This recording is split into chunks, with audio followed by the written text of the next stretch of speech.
Hi hello ಎಲ್ಲರಿಗೂ ನಮಸ್ಕಾರ. ನಾನು ನಿಮ್ಮ ಗೀತಾ ಮಾತಾಡ್ತಾ ಇದ್ದೀನಿ. ಇವತ್ತು ನಾನು ತಿಳಿಸ್ತಿರೋಂತಹ ವಿಚಾರ ಯಾವುದು ಅಂದರೆ ಕಲ್ಯಾಣ ಕರ್ನಾಟಕದ ಇತಿಹಾಸ ಆಗಿರ್ಬೋದು ಅಥವಾ ಕರ್ನಾಟಕ ಇತಿಹಾಸದ ಮೂಲಾಧಾರಗಳನ್ನು ನಾನು ತಿಳಿಸ್ತಾ ಹೋಗ್ತೀನಿ. ಇದು BAಗೆ ಸಂಬಂಧಪಟ್ಟಂಗೆ ನೀವು ನೋಡ್ಕೊಳ್ತಾ ಹೋಗ್ಬೋದು. ಎಷ್ಟು ಬೇಕೋ ಅಷ್ಟು ಮಾಹಿತಿಯನ್ನು ತಿಳಿಸ್ತಾ ಹೋಗ್ತೀನಿ. ಹಾಗೆ ಬನ್ನಿ ಹಾಗಾದರೆ ಇವತ್ತು ನಾವು ಯಾವುದನ್ನು ತಿಳ್ಕೊಳ್ತಾ ಹೋಗೋಣ ಅಂತಂದರೆ ಕರ್ನಾಟಕ ಇತಿಹಾಸದ ಮೂಲಾಧಾರಗಳ ಬಗ್ಗೆ ನಾವು ತಿಳ್ಕೊಳ್ತಾ ಹೋಗೋಣ. ಹಾಗೆ ಮೊದಲ ಬಾರಿಗೆ ವಿಡಿಯೋವನ್ನು ನೋಡ್ತಿದ್ರೆ ಗೀತಾಂಜಲಿ ಯೂಟ್ಯೂಬ್ ಚಾನಲ್ಗೆ ಸಬ್ಸ್ಕ್ರೈಬ್ ಮಾಡಿ, ಹಾಗೆ ಪಕ್ಕದಲ್ಲಿರುವಂತಹ ಬೆಲ್ಲೈಕನನ್ನು ಕ್ಲಿಕ್ ಮಾಡಿ. ಬನ್ನಿ ಇವಾಗ ಕರ್ನಾಟಕ ಇತಿಹಾಸದ ಮೂಲಾಧಾರಗಳಂದರೆ ಏನು ಅನ್ನೋದನ್ನ ನಾವು ತಿಳ್ಕೊಳ್ತಾ ಹೋಗೋಣ. ಇತಿಹಾಸ ಎಂಬ ಪದದ ಅರ್ಥವನ್ನು ವಿದ್ವಾಂಸರು ಏನು ಮಾಡ್ತಾರೆ, ಅವ್ರದ್ದೇ ಆದಂತಹ ರೀತಿಯಲ್ಲಿ ಬಗೆಬಗೆಯಾಗಿ ಅರ್ಥೈಸ್ತಾ ಹೋಗ್ತಾರೆ. ಹಾಗೆ ಹಿಸ್ಟರಿ ಎಂಬ ಆಂಗ್ಲ ಪದವು ಹಿಸ್ಟೋರಿಯಾ ಎಂಬ ಗ್ರೀಕ್ ಶಬ್ದದಿಂದ ಬಂದಿದೆ. ಇದು ಗ್ರೀಕ್ ಭಾಷೆಯಿಂದ ಅಥವಾ ಗ್ರೀಕ್ ಶಬ್ದದಿಂದ ಬಂದಿದೆ ಅನ್ನೋದನ್ನ ನಾವು ನೋಡ್ತಾ ಹೋಗ್ಬೋದು. ಹಿಸ್ಟೋರಿಯಾ ಎಂದರೆ ಏನು ಅನ್ನೋದನ್ನ ನಾವು ತಿಳ್ಕೊಳ್ತಾ ಹೋಗೋಣ. ಹಿಸ್ಟೋರಿಯಾ ಎಂದರೆ ಸತ್ಯದ ಅನ್ವೇಷಣೆ ಅಥವಾ ವಿಚಾರಣೆ ಎಂದು ಅರ್ಥವನ್ನು ನೀಡುತ್ತೆ. ಅಂದರೆ ಸತ್ಯವನ್ನು ಅನ್ವೇಷಣೆಯನ್ನು ಮಾಡುವಂಥದ್ದು, ಹಾಗೆ ವಿಚಾರಣೆ ಇನ್ಫಾರ್ಮೇಷನ್ನ ಕಲೆಕ್ಟ್ ಮಾಡುವಂಥದ್ದು, ಎನ್ಕ್ವೈರಿಯನ್ನು ಮಾಡುವಂಥದ್ದನ್ನ ನಾವು ಇಲ್ಲಿ ನೋಡ್ತಾ ಹೋಗ್ಬೋದು. ಇತಿಹಾಸ ಎಂಬ ಪದವು ಇತಿ ಎಂದರೆ ಹೀಗೆ, ಆ ಎಂದರೆ ಖಚಿತವಾಗಿ, ಅಸ್ ಎಂದರೆ ನಡೆಯಿತು ಎಂಬ ಅರ್ಥವನ್ನು ಕೊಡುತ್ತಾ ಹೋಗುತ್ತೆ. ನೋಡಿದ್ರೆ ಇತಿ ಅಂದರೆ ಏನಾಗುತ್ತೆ, ಹೀಗೆ, ಆ ಎಂದರೆ ಖಚಿತವಾಗಿ ನಾವು ತಿಳಿಸುವಂಥದ್ದು, ಅಸ್ ಎಂದರೆ ನಡೆಯಿತು ಅಂದರೆ ಏನು ನಡೆಯಿತು ಅನ್ನೋದನ್ನು ನಾವು ಅರ್ಥವನ್ನು ಕೊಡ್ತಾ ಹೋಗುತ್ತೆ. ಹಾಗೆ ಸತ್ಯಾನ್ವೇಷಣೆ ಇತಿಹಾಸಕಾರರ ಗುರಿ ಏನಪ್ಪ ಅಂದರೆ ಗತಕಾಲದಲ್ಲಿ ನಡೆದ ಘಟನೆಗಳ ದಾಖಲೆಯೇ ಇತಿಹಾಸ. ಅಂದರೆ ಇತಿಹಾಸಕಾರರು ಏನು ಹೇಳ್ತಾರೆ ಅಂದರೆ ಗತಕಾಲದಲ್ಲಿ ನಡೆದಂತಹ ಘಟನೆಗಳ ಆಧಾರಗಳನ್ನು ಅಥವಾ ದಾಖಲೆಯನ್ನೇ ನಾವು ಇತಿಹಾಸ ಅಂತ ನಾವು ಕರಿತೀವಿ ಅಂತ ಹೇಳ್ತಾರೆ. ಹಾಗೆ ಗತಿಸಿದ ಘಟನೆಗಳನ್ನು ವ್ಯವಸ್ಥಿತ ದಾಖಲೆಗಳ ಆಧಾರದ ಮೇಲೆ ರಚಿಸಿದ ನಿರೂಪಣೆಯೇ ಇತಿಹಾಸ ಅಂತ ನಾವಿಲ್ಲಿ ನೋಡ್ತಾ ಹೋಗ್ಬೋದು. ಅಂದರೆ ಆ ಗತಿಸಿದಂತಹ ಘಟನೆಗಳನ್ನು ವ್ಯವಸ್ಥಿತವಾಗಿ ದಾಖಲೆಗಳನ್ನು ಮಾಡ್ತಾ, ಹಾಗೆ ಆಧಾರಗಳಂದ್ರೆ ದಾಖಲೆಯನ್ನು ಮಾಡುವಂತಹ ಸಂದರ್ಭದಲ್ಲಿ ಆಧಾರದ ಮೇಲೆ ರಚಿಸಿದಂತಹ ನಿರೂಪಣೆಯೇ ಇತಿಹಾಸ ಅಂತ ನಾವಿಲ್ಲಿ ಕರಿತೀವಿ. ಹೀಗೆ ಇತಿಹಾಸವನ್ನು ರಚಿಸಲು ಆಧಾರಗಳು ಅತ್ಯವಶ್ಯಕ.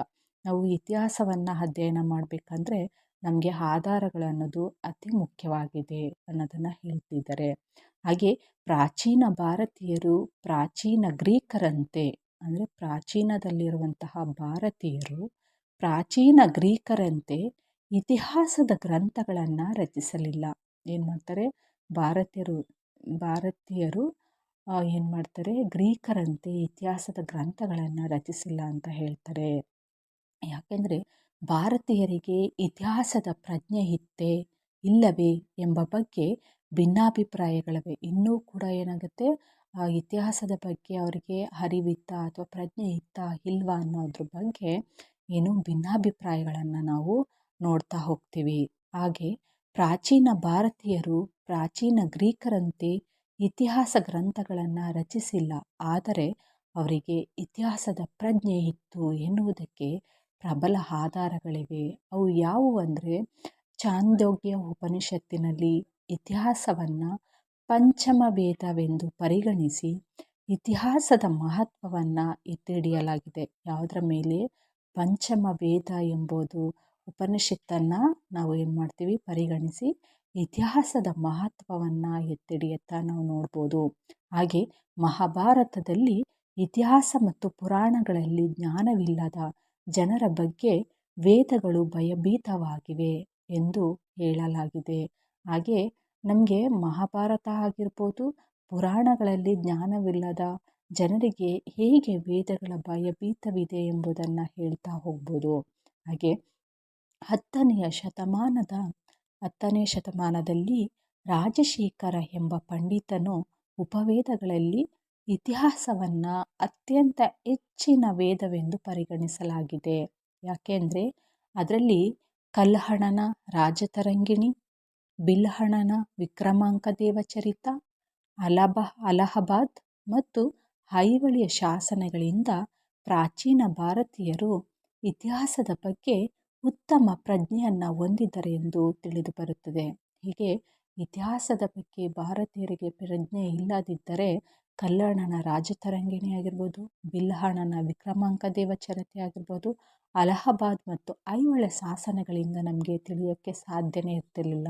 ಹಾಗೆ ಋಗ್ವೇದ ಆಗಿರ್ಬೋದು, ಪಂಚಮ ವೇದ, ಉಪನಿಷತ್ತುಗಳನ್ನು ಆಧಾರವಾಗಿ ನಾವು ಇಟ್ಕೊಳ್ತಾ ಹೋಗಬೇಕಾಗುತ್ತೆ. ಹೀಗೆ ಇತಿಹಾಸದ ಪ್ರಜ್ಞೆ ಇದ್ದ ಭಾರತೀಯರು ಇತಿಹಾಸದ ಗ್ರಂಥಗಳನ್ನು ರಚಿಸದಿರುವುದು ಅವರ ಒಂದು ಕೊರತೆಯಾಗಿದೆ ಅನ್ನೋದನ್ನ ನಾವಿಲ್ಲಿ ನೋಡ್ತಾ ಹೋಗ್ಬೋದು. ಅಂದರೆ ಈ ಮಾಹಿತಿಗಳೆಲ್ಲ ಇದ್ದರೂ ಕೂಡ ಇತಿಹಾಸದ ಗ್ರಂಥಗಳನ್ನು ರಚಿಸದಿರುವುದು ಒಂದು ಕೊರತೆ ಅಂತ ನಾವಿಲ್ಲಿ ನೋಡ್ತಾ ಹೋಗ್ಬೋದು. ಹೀಗೆ ಭಾರತದ ಇತಿಹಾಸದಂತೆ ಕಲ್ಯಾಣ ಕರ್ನಾಟಕದ ಇತಿಹಾಸವು ಅತ್ಯಂತ ಪ್ರಾಚೀನ, ಭವ್ಯ, ರೋಚಕ ಮತ್ತು ವೈವಿಧ್ಯಮಯ ಘಟನೆಗಳನ್ನು ಒಳಗೊಂಡಿದೆ. ಹೀಗೆ ಕಲ್ಯಾಣ ಕರ್ನಾಟಕದ ಚರಿತ್ರೆಯ ಪ್ರಮುಖ ಆಧಾರಗಳನ್ನು ಈ ಕೆಳಕಂಡಂತೆ ವಿವರಿಸ್ತಾ ಹೋಗೋಣ. ಈಗ ನಮಗೆ ಕರ್ನಾಟಕ ಇತಿಹಾಸದ ಮೂಲಾಧಾರಗಳು ಎಷ್ಟು ಪ್ರಾಮುಖ್ಯತೆಯನ್ನು ಹೊಂದಿದೆಯೋ ಹಾಗೆ ಕಲ್ಯಾಣ ಕರ್ನಾಟಕದ ಚರಿತ್ರೆಯ ಪ್ರಮುಖ ಆಧಾರಗಳನ್ನು ನಾವು ನೋಡ್ತಾ ಹೋಗೋಣ. ಅದನ್ನು ಆಧಾರಗಳನ್ನು ವರ್ಗೀಕರಣ ಮಾಡ್ತಾ ಹೋಗ್ತಾರೆ. ಯಾವ ರೀತಿ ಅಂದರೆ, ಕಲ್ಯಾಣ ಕರ್ನಾಟಕದ ಚರಿತ್ರೆಯ ಆಧಾರಗಳನ್ನು ನಾವು ದೇಶೀಯ ಆಧಾರಗಳು ಮತ್ತು ವಿದೇಶೀಯ ಆಧಾರಗಳು ಎಂಬ 2 ಭಾಗಗಳಾಗಿ ವಿಂಗಡಿಸಲಾಗುತ್ತೆ. ಹಾಗೆ ಅಭ್ಯಾಸವನ್ನು ಮಾಡಬೇಕಾದ್ರೆ ಅನುಕೂಲಕ್ಕಾಗಿ ನಾವೇನು ಮಾಡ್ತೀವಿ ಅಂದರೆ, ದೇಶೀಯ ಆಧಾರಗಳನ್ನು ಸಾಹಿತ್ಯ ಆಧಾರಗಳು ಅಂತ ಮತ್ತು ಪ್ರಾಕ್ತನ ಆಧಾರಗಳು ಎಂಬ 2 ಭಾಗಗಳಲ್ಲಿ ವಿಂಗಡಿಸಲಾಗಿದೆ. ಇವುಗಳ ವಿವರಗಳನ್ನು ನಾವು ಈ ಕೆಳಕಂಡಂತೆ ನೋಡ್ತಾ ಹೋಗೋಣ.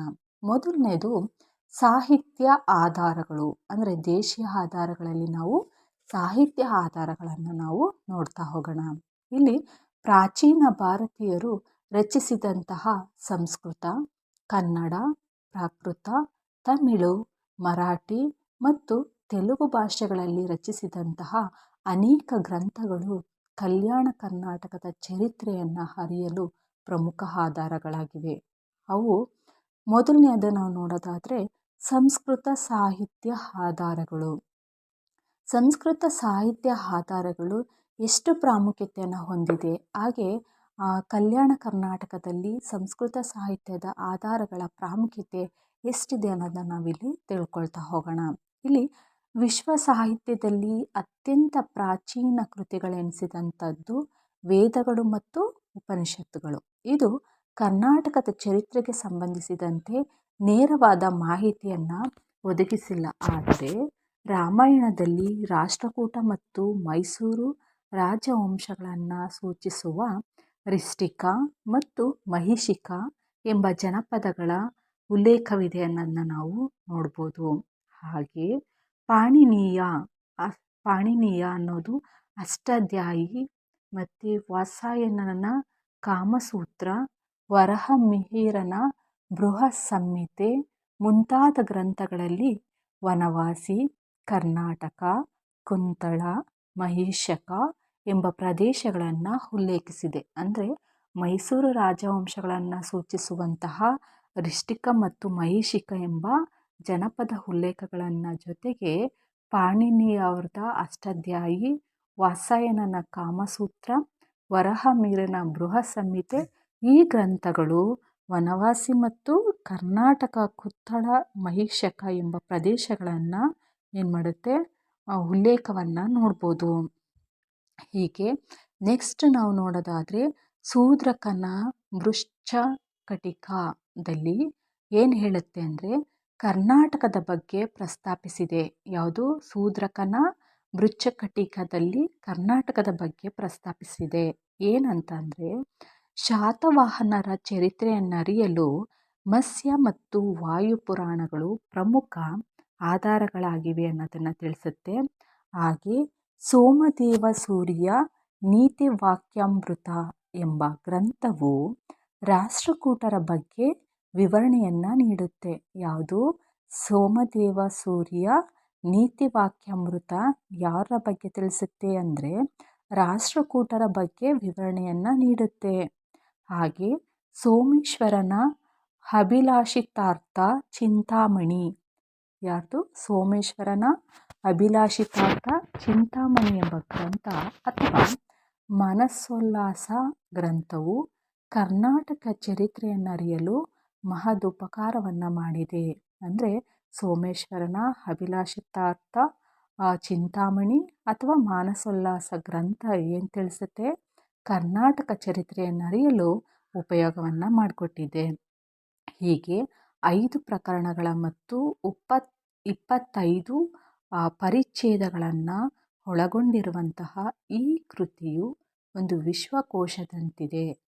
ಇದು ಅಂದಿನ ಸಾಮಾಜಿಕ ಮತ್ತು ಧಾರ್ಮಿಕ ಸಿದ್ಧಾಂತಗಳು, ಸಮಾಜ ಸೇವೆ, ರೋಗಗಳು ಮತ್ತು ಅವುಗಳ ಹರಡುವಿಕೆ, ನಿವಾರಣೋಪಾಯಗಳು, ರಾಜ್ಯದ ಸಪ್ತಾಂಗಗಳು, ವಿದೇಶಾಂಗ ನೀತಿ, ವಾಸ್ತುಶಿಲ್ಪ, ಚಿತ್ರಕಲೆ, ಅಂಕಗಣಿತ, ಪಂಚಾಂಗ, ಜ್ಯೋತಿಷ್ಯ, ಹಸ್ತಸಾಮುದ್ರಿಕ, ಪಾಕಶಾಸ್ತ್ರ, ಸಂಗೀತ ಶಾಸ್ತ್ರ, ವಿವಾಹ, ಪ್ರಸೂತಿ, ನಿಯಮ ಮುಂತಾದ ವಿಷಯಗಳನ್ನು ಒಳಗೊಂಡಿದೆ.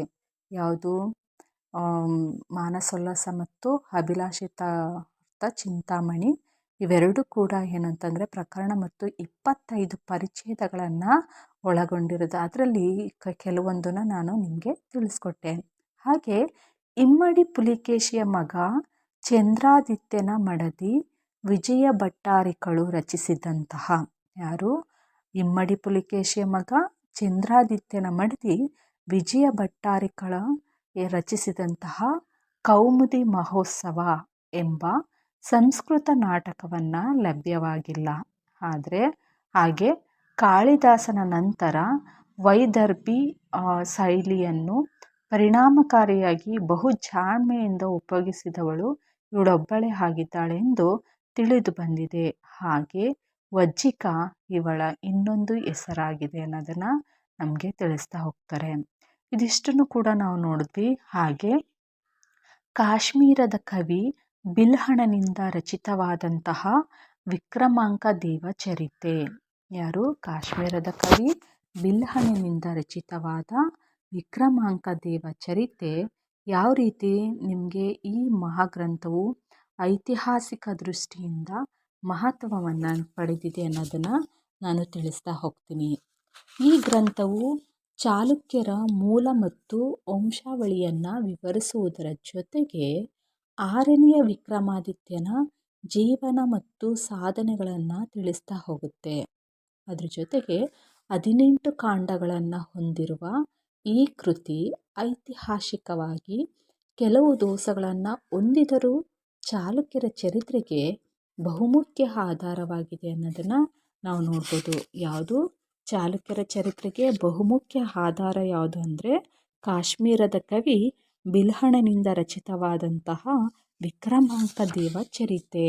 ಓಕೆ, ನೆಕ್ಸ್ಟ್ 2ನೇ ವಿದ್ಯಾಧರ ಚಕ್ರವರ್ತಿಯ ಗದ್ಯಕರ್ಣಾಮೃತ.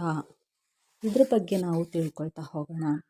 ಸಕಲ ಕಲಾ ಸಾರ್ವಭೌಮ, ಸಕಲ ವಿದ್ಯಾಧರ ಚಕ್ರವರ್ತಿ ಎಂಬ ಮುಂತಾದ ಬಿರುದುಗಳನ್ನು ಹೊಂದಿದ 2ನೇ ವಿದ್ಯಾಧರ ಅಥವಾ ಸೊಕ್ಕವೆಳ್ಳಿ ಭಟ್ಟನು ಗದ್ಯಕರ್ಣಾಮೃತದ ಕರ್ತೃವೆಂದು ನಂಬಲಾಗಿದೆ.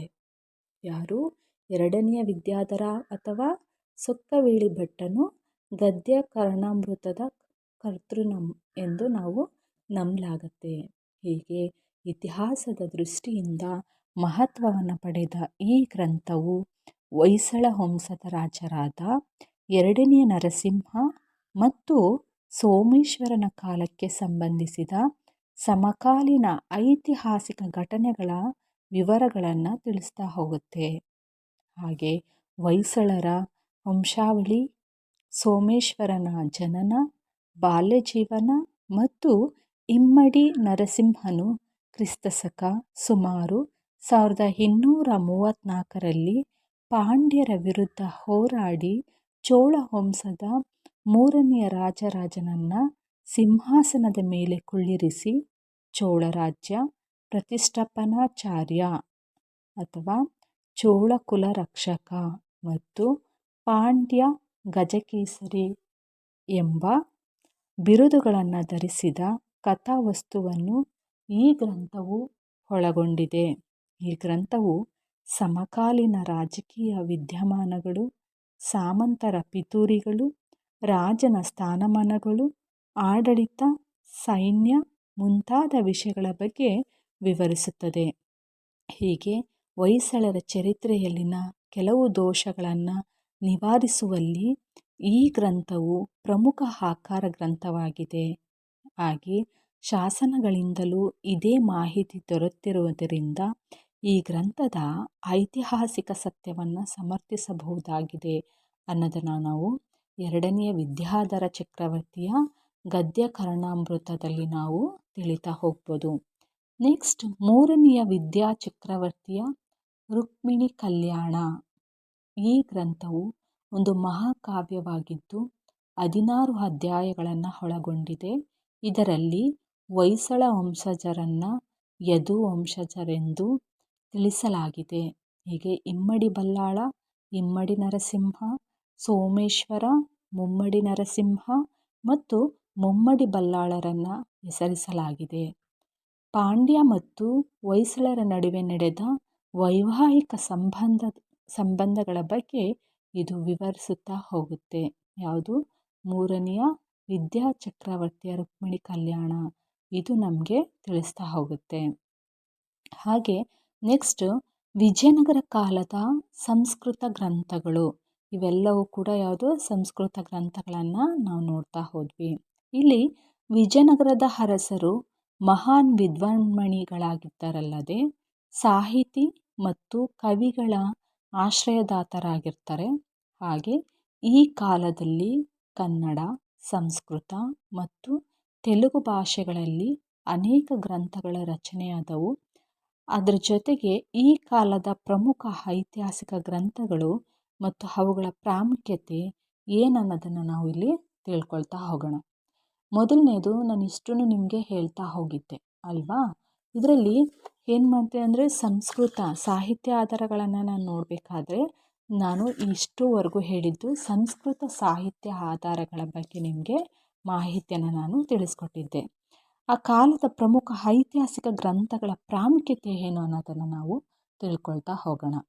ಮೊದಲನೇದು ವಿದ್ಯಾರಣ್ಯರ ಕಾಲನಿರ್ಣಯವು ವಿಜಯನಗರದ ಸ್ಥಾಪನೆಯ ಬಗ್ಗೆ ಅರಿಯಲು ನಮಗೆ ಆಧಾರವಾಗಿ ಇದೆ ಅನ್ನೋದನ್ನ ನಾವು ನೋಡ್ಬೋದು. ಹಾಗೆ ಎರಡನೇದೇನು ಅಂದರೆ ಗಂಗಾದೇವಿಯ ಮಧುರ ವಿಜಯಂ ಎಂಬ ಗ್ರಂಥವು ಕಂಪಣನು ಮಧುರೆಯ ಮೇಲೆ ಸಾಧಿಸಿದಂತಹ ವಿಜಯಗಳನ್ನು ಇದು ವಿವರಿಸ್ತಾ ಹೋಗುತ್ತೆ. ಯಾವುದು?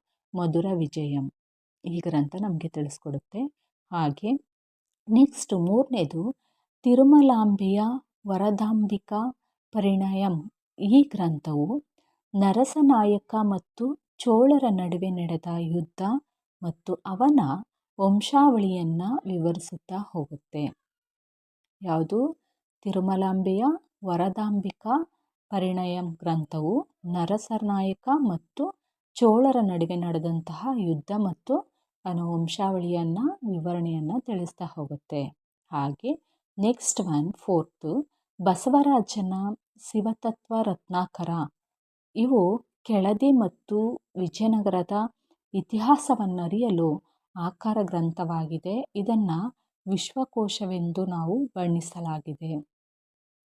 ನೆಕ್ಸ್ಟ್ ಫಿಫ್ತ್ ಲಕ್ಷ್ಮಣ ಪಂಡಿತನ ವೈದ್ಯರಾಜ ವಲ್ಲಭಂ ಎಂಬ ವೈದ್ಯಕೀಯ ಶಾಸ್ತ್ರ ಗ್ರಂಥವು ಎರಡನೆಯ ಬುಕ್ಕನ ಇತಿಹಾಸವನ್ನು ನಮಗೆ ವಿವರಿಸುತ್ತೆ. ಯಾವುದು? ಲಕ್ಷ್ಮಣ ಪಂಡಿತನ ವೈದ್ಯರಾಜ ವಲ್ಲಯಂ. ಇದು ವೈದ್ಯಕೀಯ ಶಾಸ್ತ್ರ ಗ್ರಂಥವನ್ನು ಮತ್ತು ಎರಡನೆಯ ಬುಕ್ಕನ ಇತಿಹಾಸವನ್ನು ನಮಗೆ ವಿವರಿಸುತ್ತೆ. ನೆಕ್ಸ್ಟ್ ಸಿಕ್ಸ್ತ್ ಲಕ್ಷ್ಮೀನಾರಾಯಣನ ಸಂಗೀತ ಸೂರ್ಯೋದಯಂ ಎಂಬ ಗ್ರಂಥವು ಸಂಗೀತ ಶಾಸ್ತ್ರದ ಬಗ್ಗೆ ಮಾಹಿತಿ ನೀಡುತ್ತದೆ.